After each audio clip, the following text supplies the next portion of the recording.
Bismillahirrahmanirrahim. Wassalatu wassalamu ala Rasulillah wa ba'd.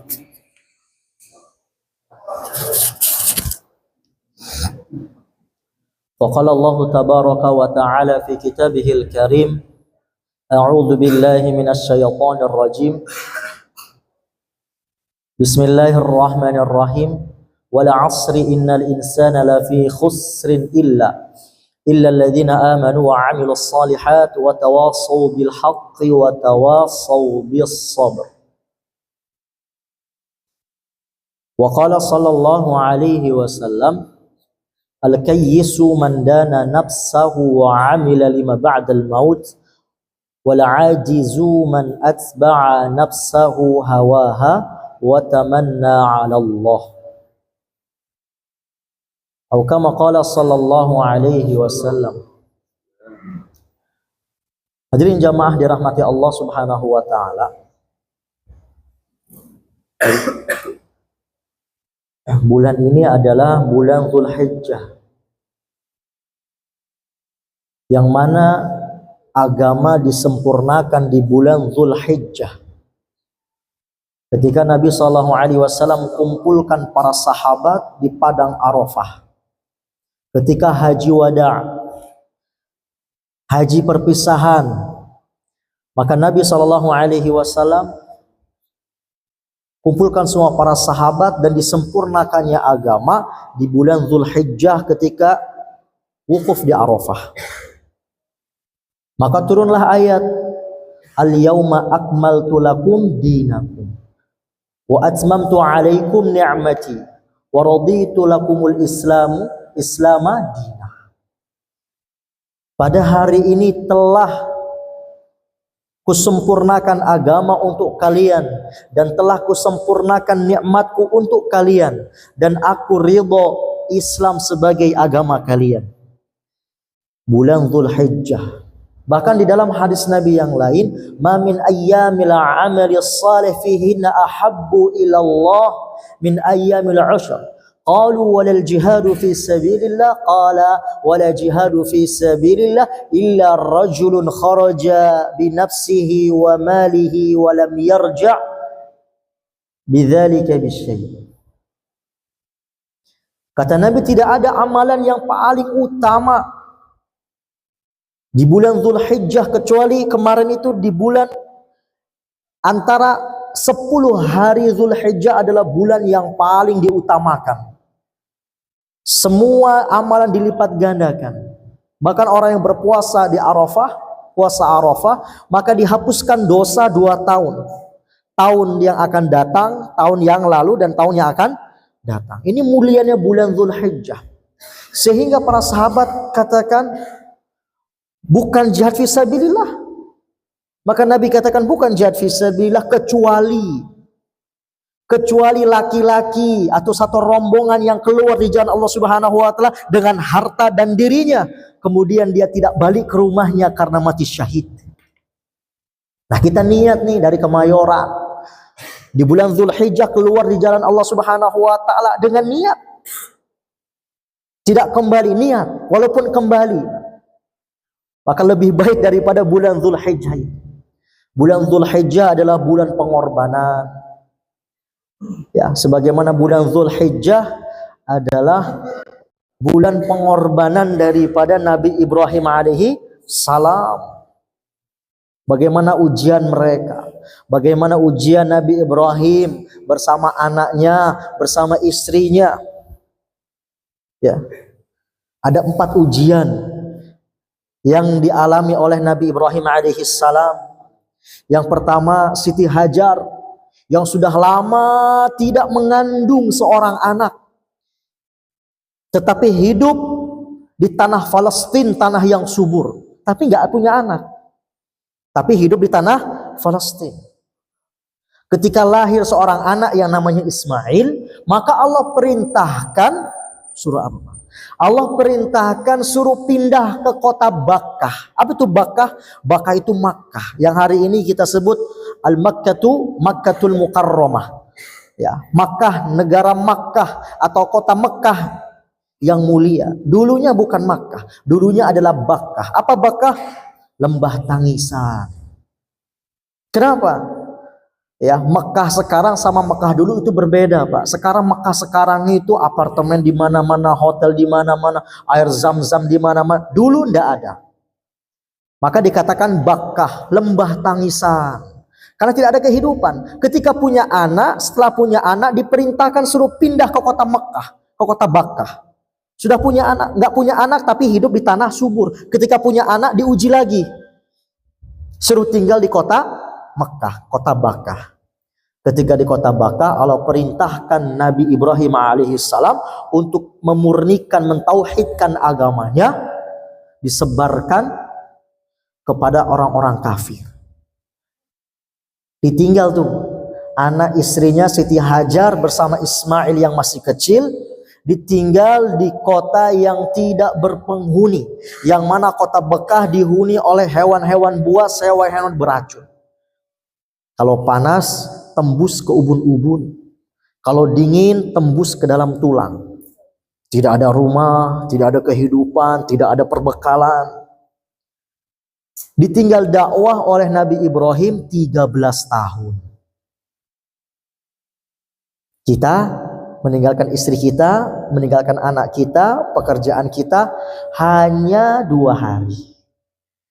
Jumat malam berangkat, Sabtu Minggu. Itu pun kadang-kadang masih mau di courting. Ini Nabi Ibrahim meninggalkan anak istrinya 13 tahun.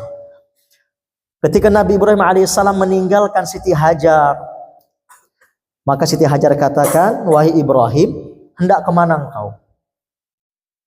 Ya Ibrahim, aina tadhab? Tetapi Ibrahim tidak menoleh sedikit pun. Karena nggak kuat, kalau noleh tuh nggak kuat nanti. Udah pergi noleh, ngeliat anak istrinya ditinggal di lembah tidak berpenghuni, maka sifat fitrah manusia merasa kasihan nanti muncul. Maka nggak mau nengok. Maka dipanggil sama Siti Hajar. Ya Ibrahim, aina tadhab? Wah Ibrahim, kemana kamu pergi? Nggak dijawab, Pak. Maka yang ketiga kali, ya Ibrahim, ahada amrullah? Wah Ibrahim, apakah ini perintah Allah? Maka Nabi Ibrahim menoleh dan dia katakan, na'am, hada amrullah. Ya, ini perintah Allah. Apa yang dikatakan Siti Hajar? Yang dikatakan Siti Hajar, idhab fanadi bin nas la ilaha illallah. Fa innallaha la yudayyi'una. Wahai Ibrahim, kalau begitu pergi tinggalkan kami, maka Allah tidak akan sia-siakan saya dan anak saya di sini. Ya, hari ini kalau kita mau berjuang di jalan Allah, Pak, istri kita ribut, Pak. Anak kita ribut. Sebelum berangkat istri ribut, anak ribut. Bapak ngapain? Kalau keluar dapat duit apa enggak? Bapak kalau keluar nanti dapat pesangon apa enggak? Dapat gaji apa enggak? Karena dakwah hakikatnya kita mengorbankan diri dan harta kita. Buang harta, buang diri. Bukan cari uang, tapi kita mengeluarkan uang. Bukan ngantongin duit, kita ngeluarin duit dengan usaha dakwah. Dia tinggalkan tuh anak istrinya selama 13 tahun. Maka perbekalan dah habis. Air susu pun telah kering. Gak ada yang bisa diminum oleh Nabi Ismail yang masih kecil, Pak. Anak kecil itu perlu perlindungan. Anak kecil perlu kasih sayang dari orang tua. Gimana mau dikasih sayang? Tempat tidak berpenghuni, panas luar biasa, dingin luar biasa, gak ada bapaknya. Bisa dibayangkan nggak? Anak sekecil itu nggak ada bapaknya, diurus sama ibu sendiri. Air susu dah habis, dah kering, makanan dah nggak ada. Maka Nabi Ismail merasa kehausan, haus. Maka Siti Hajar ya langsung cari air, Pak. Nyarinya kemana? Jauh, Pak. Dari sumur Zam-Zam ke tempat berlarinya Siti Hajar itu dari Sofa ke Marwah itu jauh. Maka ditinggalkan tuh anaknya Ismail yang masih kecil. Siti Hajar berlari-lari kecil dari Sofa ke Marwah 7 kali. Berapa kilo? 4,5 kilometer berlari-lari di siang hari mencari air untuk anak tercinta. Ini anak Nabi, Pak. Istrinya istri Nabi. Bapaknya Nabi, Khalilullah kekasih Allah. Abu Tauhid, bapak Tauhid. Tetapi dikorbankan untuk agama Allah di lembah yang tidak berpenghuni. Ada yang berani mengatakan zolim, Pak? Ada hari ini yang bisa berani mengatakan zolim? Ninggalkan anak istri zolim, ninggalkan anak istri 4 bulan, 40 hari zolim. Berani nggak, Pak? Sekarang kita mengatakan Nabi Ibrahim orang yang zolim. Berani nggak? Kalau nggak kualat kita, Pak, nanti di hadapan Allah. 13 tahun, Pak. Ketika di tahun ke-8, maka Nabi Ibrahim kembali, Pak. Tapi Allah perintahkan, jangan turun dari unta, jangan turun dari keledai, jangan turun dari kuda. Cukup kamu di atas, istri kamu di bawah. Jumpa, Pak, anaknya umur 8 atau 9 tahun. Lagi lucu-lucunya, Pak, anak SD, Pak, perlu kasih sayang orang tua, perlu kasih sayang dari bapaknya. Bapaknya bisa ngasih mainan tuh, Pak. Kita punya anak umur 9 tahun, lagi senang-senang kita kasih mainan, kita ajak bicara, kita ajak belajar, ajak main, Masya Allah. Tapi setelah tahun ke-8 pulang, gak diberi kesempatan untuk turun dari kudanya. Allah uji Nabi Ibrahim, ya, seolah-olah Allah mengatakan, lebih cinta mana kamu dengan aku tuh, Pak? Kamu milih aku atau milih istri dan anak kamu? Gak turun dari kudanya, sehingga Siti Hajar hanya mengusap sendal atau sepatu yang dikenakan oleh Nabi Ibrahim alaihissalam. 8 tahun gak ketemu, Pak. Gimana perasaannya? Anaknya gak ada orang tua, umur ke-8 tahun. Gak ngegendong, gak merasakan susah payah ngurusin anak. Tapi ketika berjumpa 8 tahun, suruh pergi lagi, Pak. Suruh pergi lagi 5 tahun lagi buat usaha dakwah. Tinggalkan lagi selama 5 tahun. Ditinggalkan begitu aja, Pak. Ya. Tadi, Pak, sebelum selesai. Tadi ketika Nabi Ibrahim alaihissalam meninggalkan istri Siti Hajar, maka lari Safa Marwah. Berapa? 7 kali. 4,5 kilometer. Tetapi apa yang terjadi, hadirin yang mulia? Lari-lari kecil tetapi air tidak dapat. Gak mendapatkan air sedikit pun, 1 tetes pun, kecuali air itu muncul dari telapak kaki Nabi Ismail alaihissalam. Ketika Nabi Ismail menghentakkan kakinya ke padang pasir, muncullah air zam-zam dari bawah kaki Nabi Ismail. Yang capek ibunya, yang enak anaknya. Inilah pengorbanan, Pak. Ketika seseorang meninggalkan karena Allah, Allah tolong dengan caranya Allah, bukan caranya Siti Hajar. Kalau caranya Siti Hajar, dia akan cari air dengan logikanya, dengan akalnya. Tetapi pertolongan Allah beda. Allah punya cara lain. Nyarinya 4,5 kilometer, air zam-zam ada di bawah kaki Ismail alaihi salam. Maka air keluar, maka dikatakan sama Siti Hajar, zam-zam, zam-zam, zam-zam. Apa artinya? Kumpul, kumpul, kumpul. Yang hari ini kita nikmati air zam-zam sampai hari kiamat gak akan pernah kering. Dari mana datangnya air zam-zam? Atas pengorbanan suami, istri, dan anak ketika berjuang di jalan Allah. Masihkah kita ragu berjuang di jalan Allah? Tanya diri kita, Pak. Hadirin yang mulia, ketika tahun ke-13 datanglah Nabi Ibrahim alaihissalam. Lewat tuh, Pak, ujian pertama, lewat. Ya, nggak punya anak, sekali punya anak ditaruh di lembah tidak berpenghuni selama 13 tahun, lewat. Ketika pulang, gak lama kemudian berjumpa sama anak dan istrinya. Belum sempat bersenang-senang dengan anak dan istrinya, maka ketika Nabi Ibrahim tidur, maka Nabi Ibrahim bermimpi dan turunlah ayat. Apa, Pak? Ya bunayya, inni araka fil manam anni adbahuka fanzur madza tara. Turun ayat, Pak. Baru pulang, belum sempat senang-senang sama anak istrinya, turun ayat. Ujian yang ketiga. Turun ayat. Apa? Wahai anakku tercinta, wahai anakku tersayang. Karena sudah 13 tahun, anaknya sudah muda, sudah balik. Apa katanya? Wahai anak, ya bunaya itu panggilan kasih sayang kepada seorang anak. Wahai anakku tercinta, wahai anakku tersayang. Inni ara fil manami anni azbahuka fanzur madza tara. Sesungguhnya aku melihat di dalam mimpiku bahwasanya Allah perintahkan kepadaku untuk menyembelih kamu. Allah perintahkan untuk menyembelih kamu. Bapak, ujian yang ketiga datang, Pak. Bertubi-tubi ujian datang kepada Nabi Ibrahim. Maka wajar Nabi Ibrahim diberikan gelar Khalilullah, kalau Rasulullah Habibullah. Masya Allah.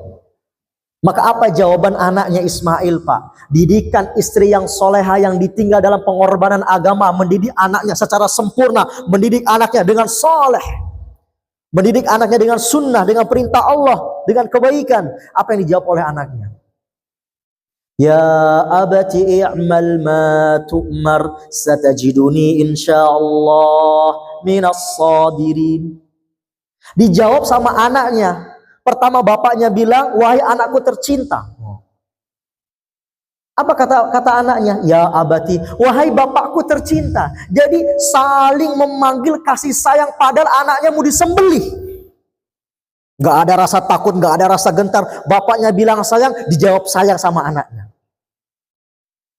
Ya abati i'mal ma tu'mar satajiduni insyaallah minas sabirin. Wahai bapakku tercinta, wahai bapakku tersayang, lakukanlah apa yang Allah perintahkan kepada engkau, maka engkau nanti akan mendapatkan kesabaran.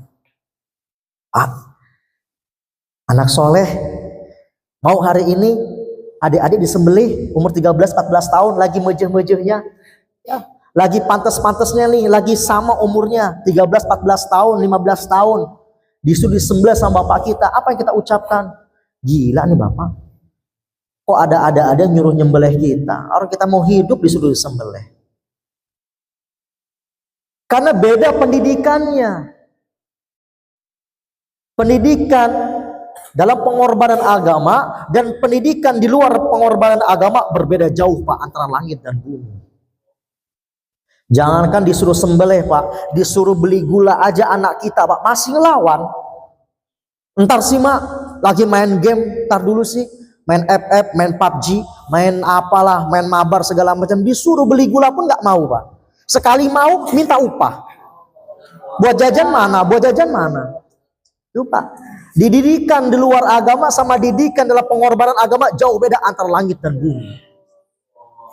Ya abati i'mal ma tu'mar satajiduni insyaallah mina sabir. Lakukanlah apa yang Allah perintahkan kepada engkau, maka engkau akan mendapatiku dalam hal yang sabar. Maka anak menangis, bapak menangis, ibu pun menangis. Tetapi menangisnya karena Allah. Diuji sama Nabi, sama Allah Subhanahu wa taala.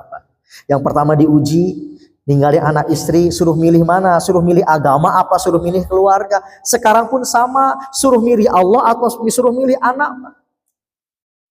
Dibawalah ibadna Ismail yang kecil di satu bukit, Pak.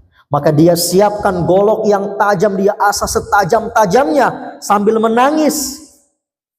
Dengan berkeyakinan dengan tajamnya pisau ini, supaya ketika menyembelih Ismail, Ismail tidak merasakan sakit. Saking tajamnya. Maka ada mengatakan ketika Nabi Ibrahim mengasah golok tersebut, dia pukulkan ke batu, maka batu terbelah menjadi dua. Saking tajamnya. Supaya apa? Supaya dia punya anak tercinta, Pak. Supaya nggak merasakan sakit ketika disembelih, Pak. Maka sunnahnya orang nyembelih itu pisau harus tajam supaya nggak sakit. Nah ini dia coba bukan ke hewan, bukan ke sapi, bukan kerbau, bukan onta, ke anaknya sendiri. Dibawa ke lembah, dibawa ke bukit, Pak. Maka ditutup oleh kain matanya supaya nggak ngelihat darah nanti terpancar. Maka ketika Nabi Ibrahim ucapkan Bismillahirrahmanirrahim, tidak ada satu gores yang menggores leher Ismail alaihi salam. Allah uji, Allah ingin tahu seberapa jauh cintamu kepadaku, kata Allah. Dicoba lagi, Bismillahirrahmanirrahim, gak tergores. Bismillahirrahmanirrahim, gak tergores. Maka turunlah kibas dari surga, diganti tuh Nabi Ismail dengan kibas dari surga. Coba, Pak, kalau lehernya tergores, Ismail sembelih, Pak, hari ini gak ada anak-anak, setiap bulan haji anak-anak disembelih semua. Karena asbab kecintaan Nabi Ibrahim alaihi salam kepada Allah, Allah rubah Nabi Ismail menjadi kibas, dirubah tuh, Pak, diganti. Sekarang kita nyembelih onta, nyembelih sapi, nyembelih kerbau, nyembelih kibas, nyembelih kambing. Coba kalau tergores, gak ada di pondok Al-Alim, semua anak muda mati disembelih semua. Masih berani ngatain Nabi Ibrahim zalim ninggalin anak istri, berani nggak? Masih berani hari ini Pak, ada yang mengatakan orang yang meninggalkan anak istri gara-gara dakwah zalim Pak? Siap-siap Pak, kalau berani mengatakan seperti itu, siap-siap nanti berjumpa dengan Nabi Ibrahim alaihissalam. Hitung-hitungan amal, pertanggungjawabkan amal Bapak dengan Nabi Ibrahim alaihissalam. Hadirin yang mulia, inilah hadirin yang mulia, kita bisa ambil poin dari sini Pak. Bahwasanya Allah berikan pertolongan ketika seseorang mengorbankan apa yang dia cintai untuk Allah Pak. Maka disuruh nanti pertolongan Allah dengan caranya Allah, bukan akan akal-akalan kita, bukan dengan cara kita. Maka Quran menjelaskan, lan tanalul birra hatta tunfiqu mimma tuhibbun.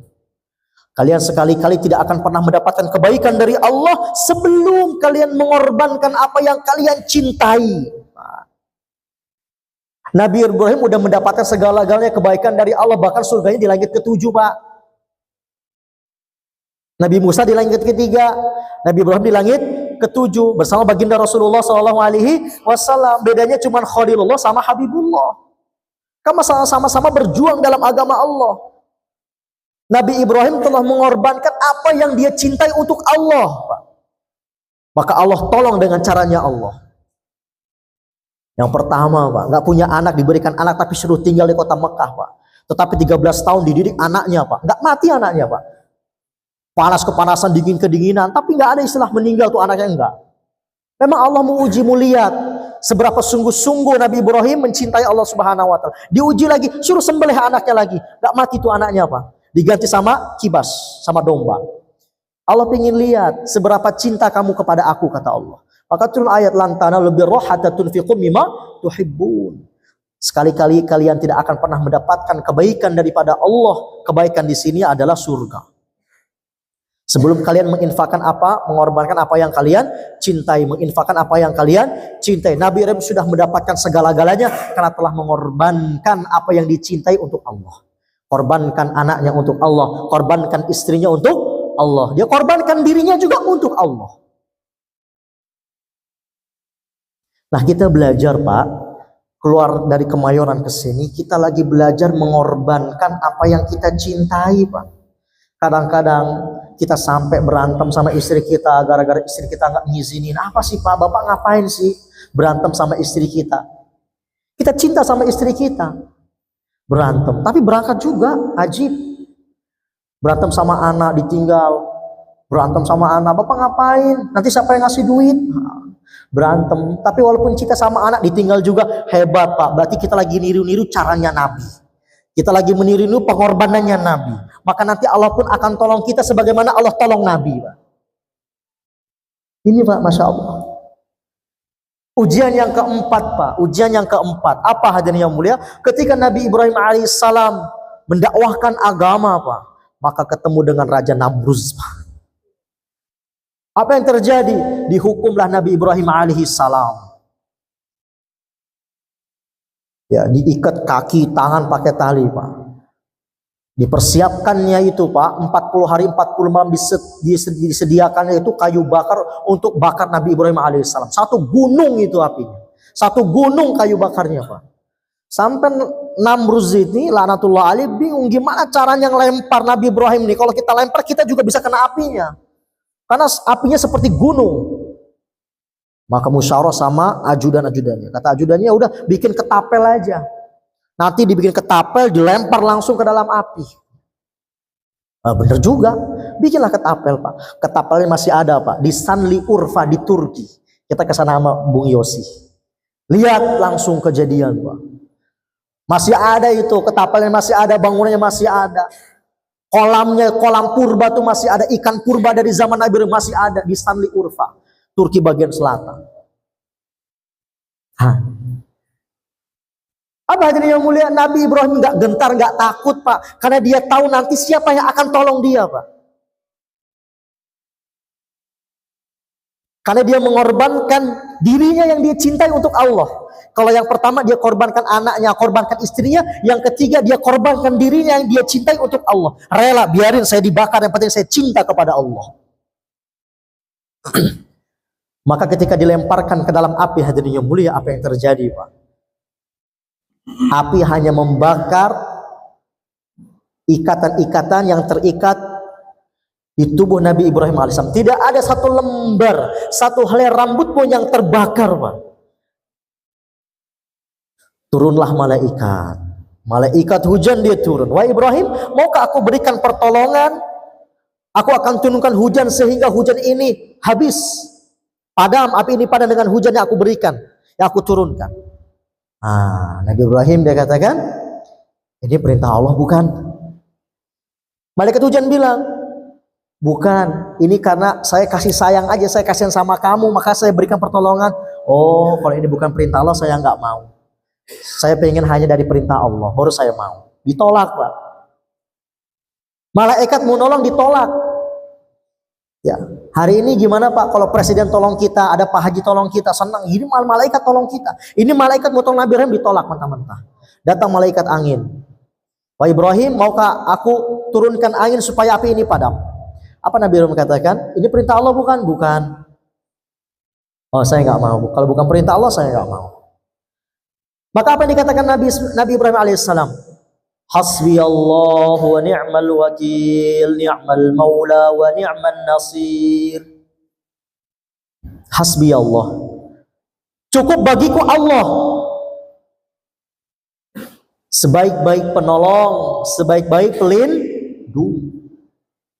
Maka ketika dia ucapkan doa hasbiyallahu wa ni'mal wakil, ni'mal maula wa ni'man nasir, maka Allah langsung turun tangan. Allah turunkan ayat, ya narukuni bardan wa salaman ala Ibrahim.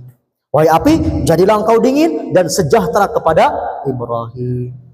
Jadi bukan hanya sekedar dingin, Pak, tapi dingin yang membahagiakan. Kalau cuma dingin sakit. Coba Bapak pegang es batu tuh, 1 menit aja, tangan kita bisa kebal, tangan kita bisa luka, Pak. Tangan kita bisa mati rasa. Maka dalam Quran dijelaskan, kuni bardan wasalaman, dingin tapi membahagiakan, bukan hanya sekedar dingin. Kalau kita, adik-adik ini gerah, habis main bola gerah, masuk kulkas, bisa mati. Kenapa? Karena hanya sekedar dingin, tapi Allah perintahkan dingin dan membahagiakan, menyelamatkan kepada Ibrahim, maka api berubah jadi dingin. Kemudian hadirin yang mulia, nggak sampai situ. Allah berikan makanan dan minuman dari surga selama 40 hari 40 malam. Maka sampai ada ulama yang mengatakan perjumpaan Nabi Ibrahim alaihissalam dengan Siti Sarah, itu perjumpaan mereka berada di dalam api. Sampai ada yang mengatakan seperti itu. Nabi Ibrahim, istrinya Siti Hajar dan Siti Sarah. Perjumpaan Nabi Ibrahim dan Siti Sarah itu berjumpa di dalam api. Kata Nabi Ibrahim, kalau kamu yakin api ini bisa mendinginkan, maka kamu selamat. Maka dia coba yakin api bisa mendinginkan, maka dia masuk berdua di dalam api. Perjumpaan Nabi Ibrahim dan Siti Sarah ada di dalam api. Coba. Maknanya apa hadirin yang mulia? Allah mampu membahagiakan seseorang walaupun di dalam kemiskinan. Allah mampu membahagiakan seseorang walaupun di dalam kesusahan. Allah mampu membahagiakan seseorang walaupun di dalam keterpurukan. Allah mampu membahagiakan seseorang walaupun di dalam kesulitan. Dan Allah pun mampu menghancurkan seseorang walaupun di dalam kerajaannya. Jadi jangan merasa hebat kalau kita sudah punya harta, benda, jabatan, terus kita mulia. Enggak. Kalau taat sama Allah, maka Allah muliakan. Raja Namrud akhirnya hadirin yang mulia, dia mati di dalam kemuliaannya. Dia mati di dalam kemuliaan, di dalam kerajaannya, Pak. Ini Raja Namrud mati di dalam kerajaannya yang lagi bergelimangan harta dan kemuliaan. Tapi Allah menghinakannya di dalam kemuliaan. Allah mampu, Pak. Jadi maknanya hadirin yang mulia, kita ini lagi belajar, Pak, hidup di dunia mengorbankan apa yang kita cintai untuk Allah.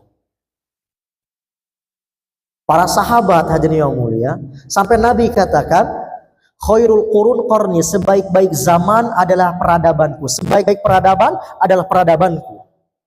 Sebaik-baik zaman adalah zamanku. Kata siapa? Kata Nabi SAW. Ada apa dengan zamannya Nabi? Ada apa dengan zamannya sahabat? Kenapa dikatakan peradaban yang paling baik? Kalau kita tengok secara kacamata dunia, Pak, logika kita, ini zaman udah paling hebat. Dulu belum ada video call, sekarang sudah ada video call, Pak. Dulu kirim surat aja lama pakai telegram, pakai surat pos kota, pakai kop surat lama, bisa berminggu-minggu. Sekarang kita bisa klik, bisa video call sampai 6-7 orang di berbeda-beda negara. Coba, kurang apa, hebat apa sekarang hari ini? Ekonomi maju, listrik ada, medsos ada. Ya, mudah awal lewat YouTube bisa, mudah awal lewat Facebook bisa, mudah awal lewat Twitter bisa, mudah awal lewat Instagram bisa. Tapi kenapa nggak dikatakan sebagai peradaban yang terbaik, Pak? Hah?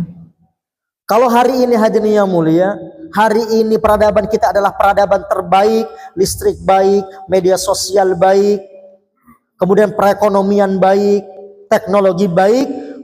Maka hari ini, Pak, yang baik-baik hari ini akan dihantar ke zaman Nabi, Pak. Kalau teknologi ini baik, kata Allah, maka Allah akan hantarkan teknologi pada zaman Nabi. Ada nggak teknologi? Belum ada. Kalau media sosial, media dakwah, media sosial untuk dakwah ini baik, hadirin yang mulia, maka akan diciptakan di zaman Nabi, di zaman sahabat.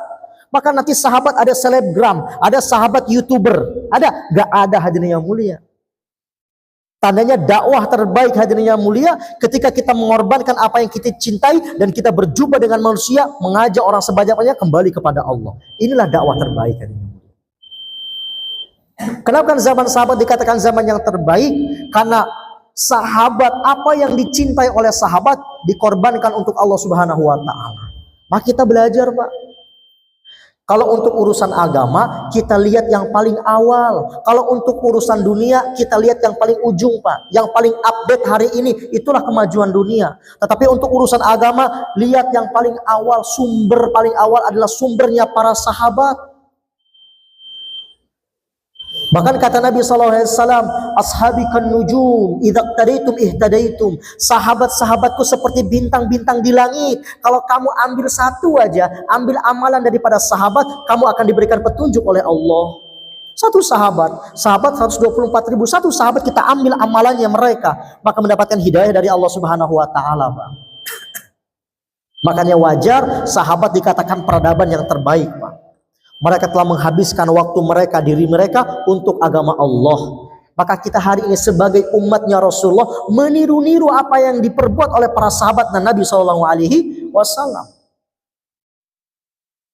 Kalau hari ini kita hanya mengandalkan ibadah, Pak, ibadah kita kalah dengan ibadahnya umat terdahulu, Pak, yang ibadahnya itu ribuan tahun, Pak. Ibadah kita ini, tobat kita ini baru-baru aja, Pak. 10 tahun, 15 tahun, 5 tahun, baru-baru aja tobat kita. Terus kita mau ngandelin ibadah kita masuk surga?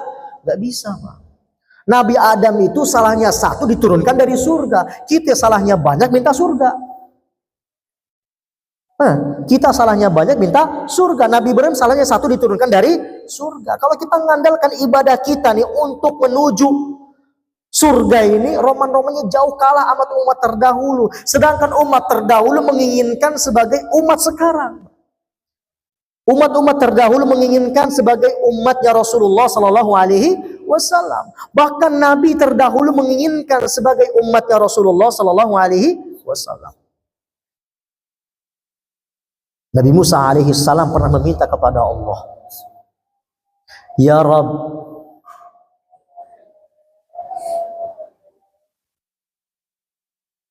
iqballi li an akuna min ummati Rasulillah sallallahu alaihi wasallam.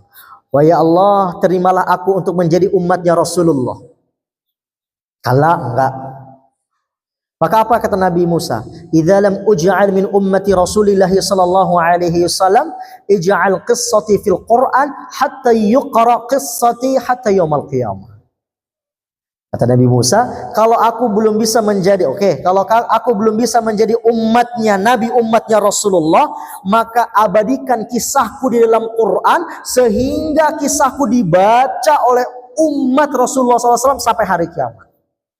Coba adik-adik, dalam Quran banyak nggak kisah-kisah ya Musa banyak nggak? Paling banyak di dalam Quran menjelaskan kisahnya Nabi Musa.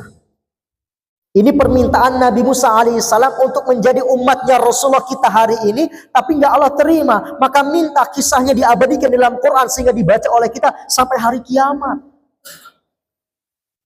Nabi Musa untuk menjadi umatnya Rasulullah bukan menjadi nabi, tetapi dia lepas titel kenabiannya untuk menjadi umat. Kita nggak pernah minta menjadi umat Rasul, tapi dijadikan umat Rasulullah. Gimana mulianya kita hadirin yang mulia?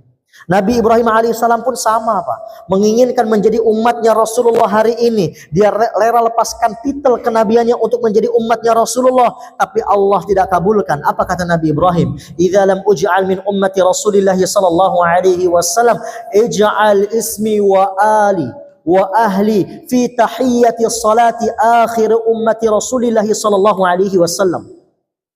Ya Allah, kalau aku ini belum bisa menjadi umatnya Rasulullah, maka abadikan namaku dan keluargaku di at-tahiyyat terakhir salatnya umatnya Rasulullah sallallahu alaihi wasallam. Kama barakta ala Ibrahim wa ala ali Ibrahim fil alamin innaka Hamidum Majid. Dibaca enggak? Kalau enggak baca enggak sah salatnya tuh di at-tahiyyat terakhir. Kudu baca kepada siapa? Nabi Ibrahim alaihi salam. Kama barakta ala Ibrahim wa ala ali Ibrahim. Itu permintaan Nabi Ibrahim. Ingin menjadi umat hari ini. Karena ada keistimewaan umat hari ini yang tidak dimiliki oleh umat-umat terdahulu, Pak. Umat-umat terdahulu diciptakan hanya untuk beribadah kepada Allah. Tetapi umat akhir zaman hadirin yang mulia diciptakan untuk ibadah dan dakwah.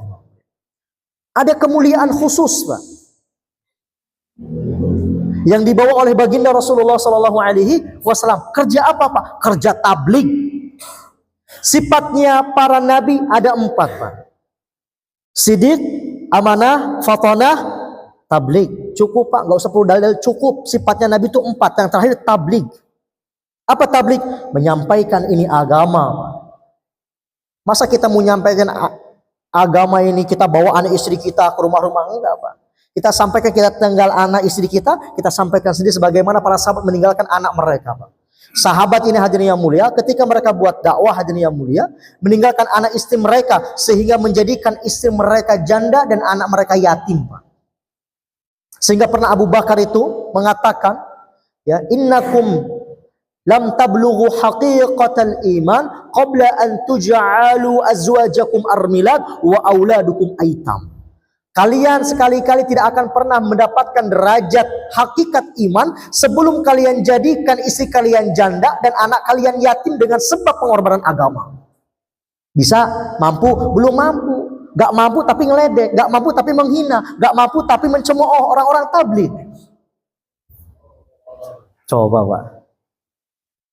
Maka Nabi SAW, Pak, ketika menginjak umurnya 40 tahun, Nabi SAW itu menerima wahyu di umur 40 tahun. Ketika Nabi SAW 40 tahun hadirin yang mulia, apa yang Nabi kerjakan? Nabi menjadi ahli ibadah, nggak buat dakwah.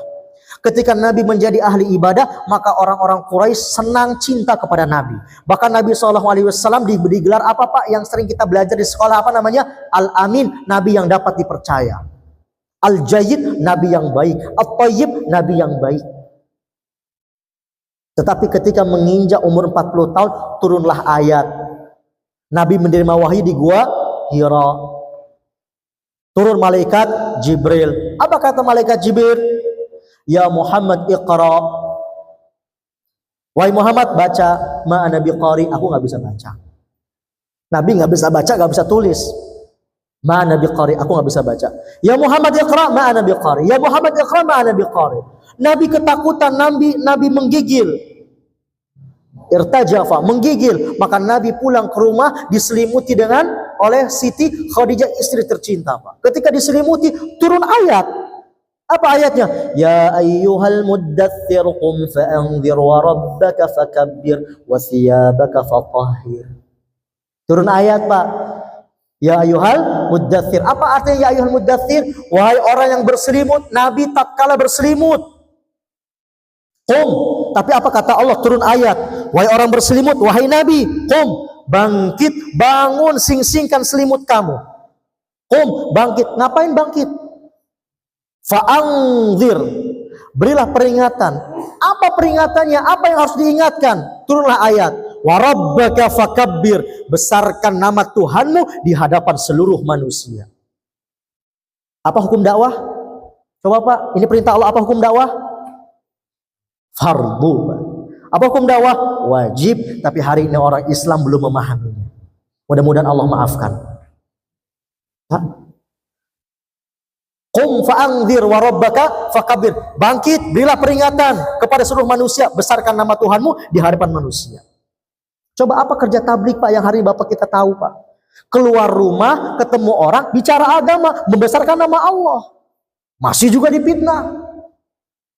Coba.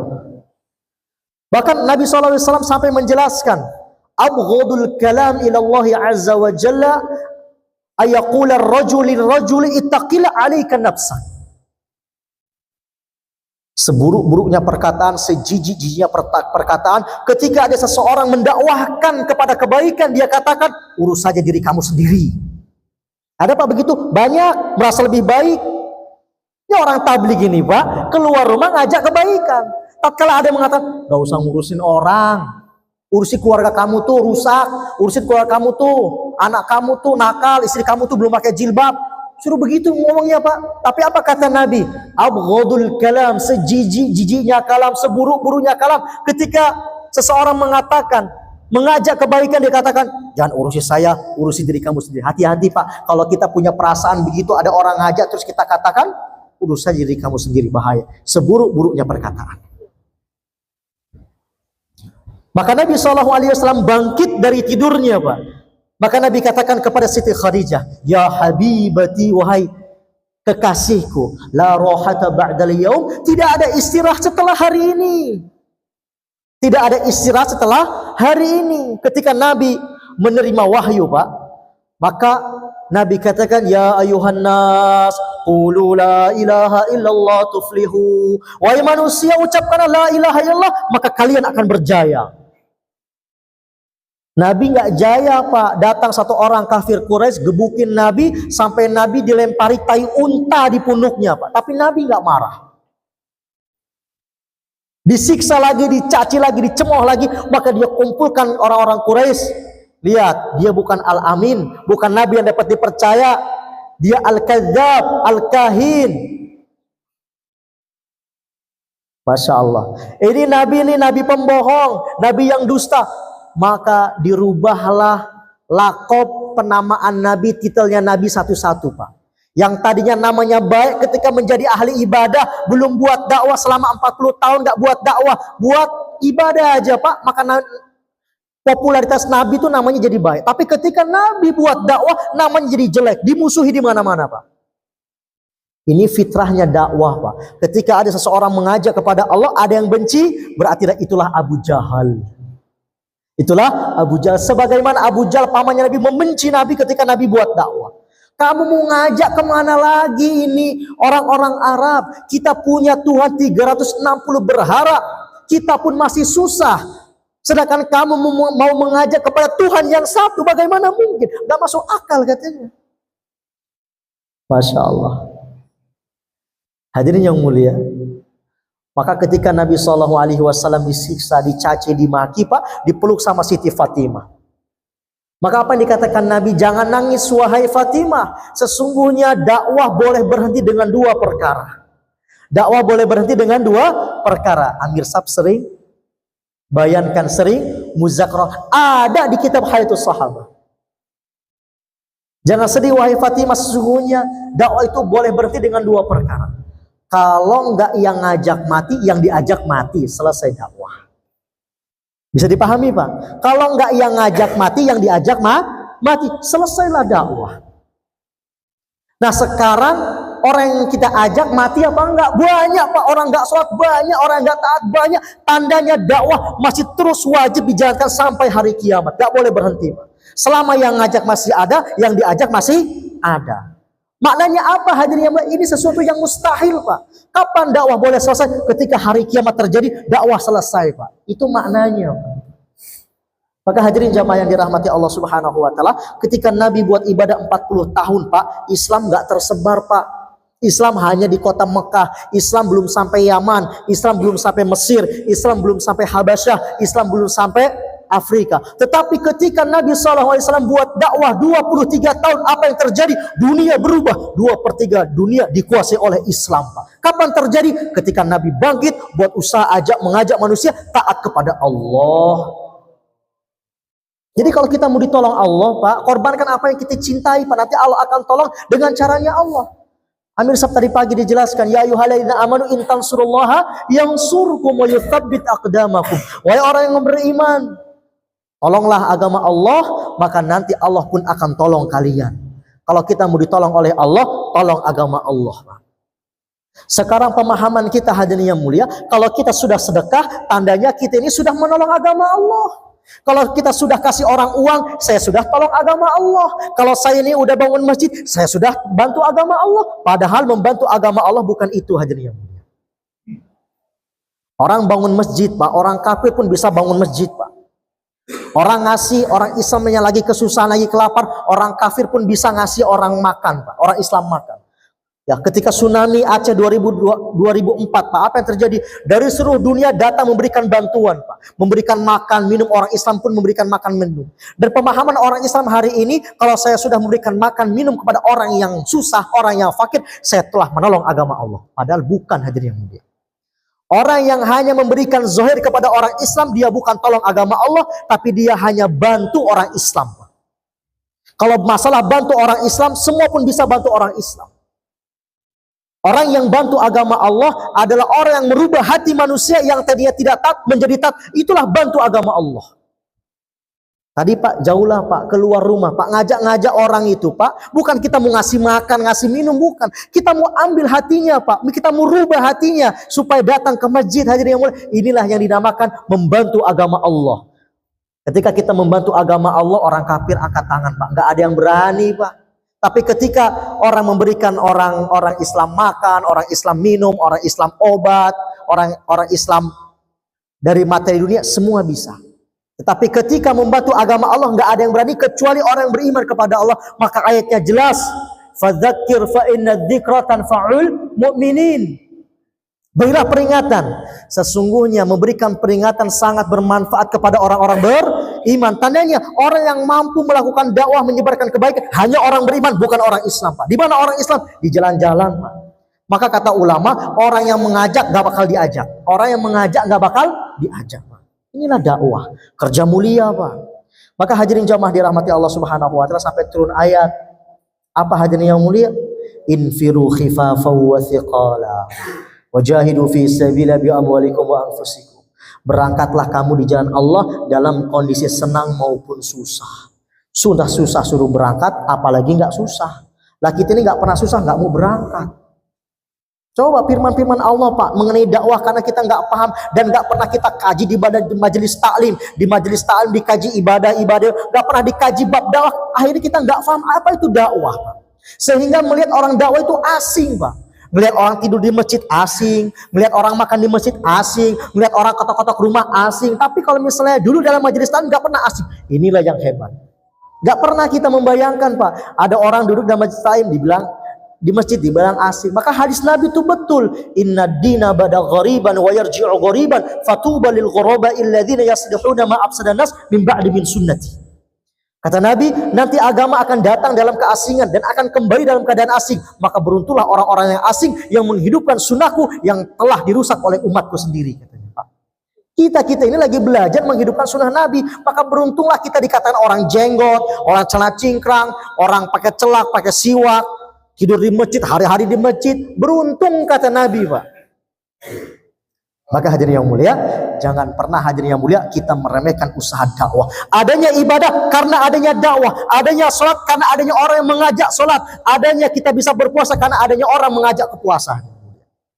Jadi Kita ini menganggap hari ini dakwah ini dipandang sebelah mata, hadirin yang mulia. Tugas dakwah ini ya tugas jamaah tabligh aja lah. Kita nggak usah. Kita ini umat Nabi. Nabi SAW dalam hadisnya, karena Rasulullah SAW mutawasil ahzan, wadaimul fikrah, walaysat lahur roh. Nabi SAW adalah orang yang berkesinambungan sedihnya untuk umat, memikirkan umat.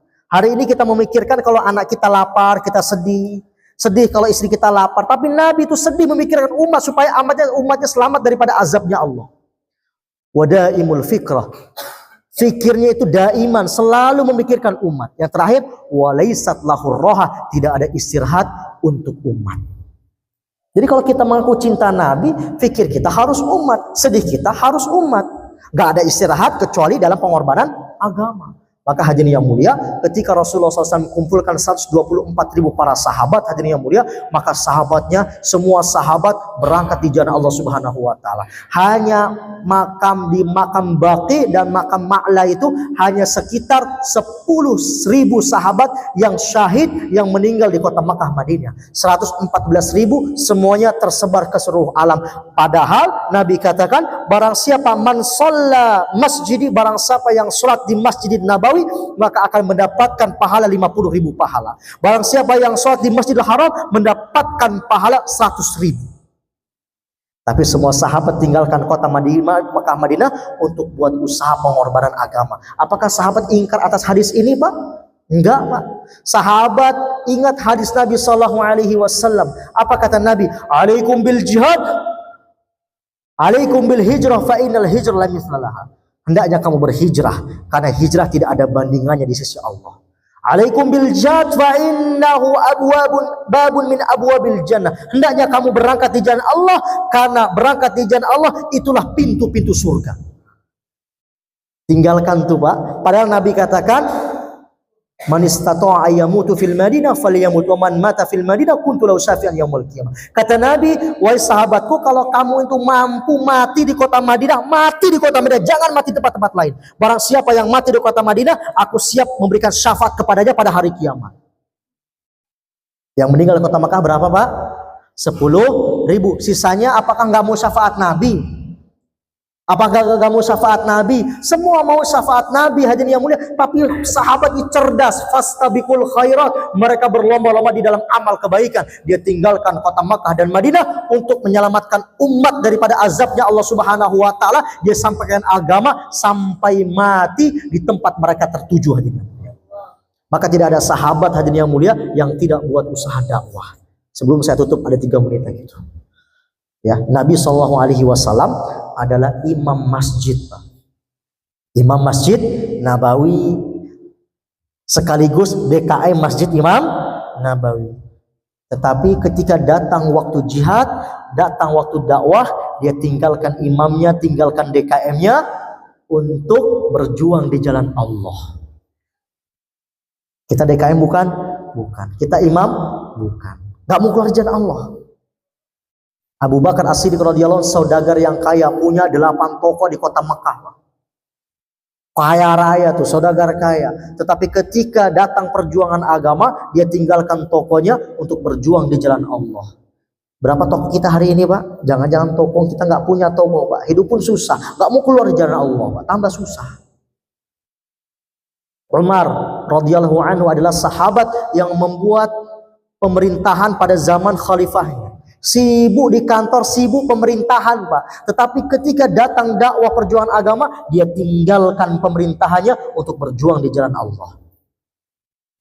Utsman radhiyallahu anhu sama, Pak, orang kaya juga, Pak. Ahli sedekah, tetapi ketika datang perjuangan agama, maka dia sedekahkan hartanya di jalan Allah. Siapa lagi, Pak? Abu Hurairah radhiyallahu anhu adalah sahabat yang hafal jutaan hadis, ratusan ribu hadis, Pak. Sahibul hadis, sahabat yang hafal hadis ketika zaman Nabi yang paling banyak adalah Abu Hurairah radhiyallahu anhu. Sibuk dengan majelis hadisnya, tetapi ketika datang perjuangan agama, dia tinggalkan majelis hadisnya untuk berjuang di jalan Allah. Siapa lagi? Muaz bin Jabal, muftinya sahabat, Pak, yang bisa menentukan perkara agama zaman sahabat itu Muaz bin Jabal. Punya majelis ifta, punya majelis mufti, tapi ketika datang perjuangan agama dia tinggalkan untuk berjuang di jalan Allah. Ibnu Abbas radhiyallahu anhu sahibut tafsir, paham tafsir, punya majelis tafsir, tetapi ketika datang fisabilillah dia tinggalkan untuk berjuang di jalan Allah. Abdullah bin Auf, sahabat yang kaya raya Pak, yang hartanya nggak pernah habis, tetapi ketika perjuangan agama dia habiskan hartanya di jalan Allah. Siapa lagi Pak? Sa'ad bin Sulaim adalah sahabat yang paling miskin Pak, tetapi walaupun dengan kemiskinannya dia berangkat di jalan Allah. Amr bin Jamuh, sahabat yang pincang Pak, Araj yang pincang, tetapi tidak melemahkan dirinya untuk berjuang di jalan Allah. Sahabat Abdullah bin Maktum tidak bisa melihat, buta hadirin yang mulia, tetapi tidak ada alasan untuk tidak keluar di jalan Allah. Siapa lagi hadirin yang mulia? Abu Ayyub Al-Ansari, sahabat yang umurnya 98 tahun, tua renta, tetapi tidak ada alasan untuk tidak berjuang di jalan Allah, dan makamnya di Istanbul, Turki. Siapa lagi Pak? Siapa lagi? Ya, Ammar bin Yasir, sahabat paling muda Pak, tetapi dia korbankan dirinya untuk agama Allah Subhanahu wa taala. Semua sahabat buat usaha dakwah Pak. Bilal bin Rabah, muadzinnya Masjid Nabawi, marbotnya Masjid Nabawi, tetapi ketika datang perjuangan agama dia tinggalkan azannya, tinggalkan marbotnya untuk berjuang di jalan Allah. Pertanyaannya, kita imam bukan, DKM bukan, muadzin bukan, orang kaya bukan, miskin iya, tapi berangkat dakwah sahabat. Pincang enggak, buta enggak, tua enggak. Kita punya majelis hadis enggak, majelis tafsir enggak, majelis ifta enggak. Apa yang kita punya? Apa alasan sehingga kita tidak mau memperjuangkan agama Allah? Apa yang nanti kita mau persembahkan di hadapan Allah Subhanahu wa taala ketika kita berjumpa dengan Rasulullah, berjumpa dengan Abu Bakar yang telah menghabiskan harta diri waktu untuk agama Allah? Bagaimana kita berjumpa dengan Umar bin Khattab yang telah menghabiskan harta diri mereka untuk agama Allah, sedangkan kita hari ini menghabiskan diri kita, waktu kita untuk keluarga kita yang kita cintai? Allah. Maka Nabi SAW katakan, man laqiyallahu bi ghairi atharin min jihadin fi sabilillah laqiyallahu wa fihi thulmah. Barang siapa yang nanti berjumpa kepada Allah Subhanahu wa taala tapi tidak ada tanda-tanda bekas dakwah, tidak ada tanda-tanda bekas jihad, maka nanti dia berjumpa dengan Allah Subhanahu wa taala dalam keadaan cacat. Hari ini kita boleh kaya, kita boleh punya uang, kita boleh normal, tapi kita nggak buat usaha yang mana usaha Nabi yang dijalankan, maka nanti perjumpaan kita dengan Allah adalah perjumpaan yang celaka. Maka hadirin yang mulia, kita mau hadirin yang mulia hidup di atas tanah, tetapi memikirkan kehidupan di bawah tanah dengan cara kita buat amal sebaik-baiknya hadirin yang mulia. Maka dari itu hadirin jamaah dirahmati Allah Subhanahu wa taala, siapkan keluar 3 hari ini hadirin yang mulia untuk mempersiapkan nanti keluar minggu depan hadirin. Ya, habiskan harta kita untuk agama Allah. Jika tidak, harta kita akan habis tetapi bukan untuk agama Allah. Habiskan waktu kita untuk agama Allah. Jika tidak, waktu kita akan habis tetapi bukan untuk agama Allah. Habiskan hidup kita untuk agama Allah. Jika tidak, hidup kita pun akan habis tetapi bukan untuk agama Allah. Bersedia insyaallah 4 bulan. Ada benarnya datang daripada saya, ada salahnya datang daripada kesalahan saya sendiri. Saya mohon ampun kepada Allah Subhanahu wa taala. Mari sama-sama kita tutup dengan doa kifaratul majlis. Subhanallah bihamdihi, subhanallah bihamdika, asyhadu an la ilaha illa anta, astaghfiruka wa atubu ilaik. Assalamualaikum warahmatullahi wabarakatuh.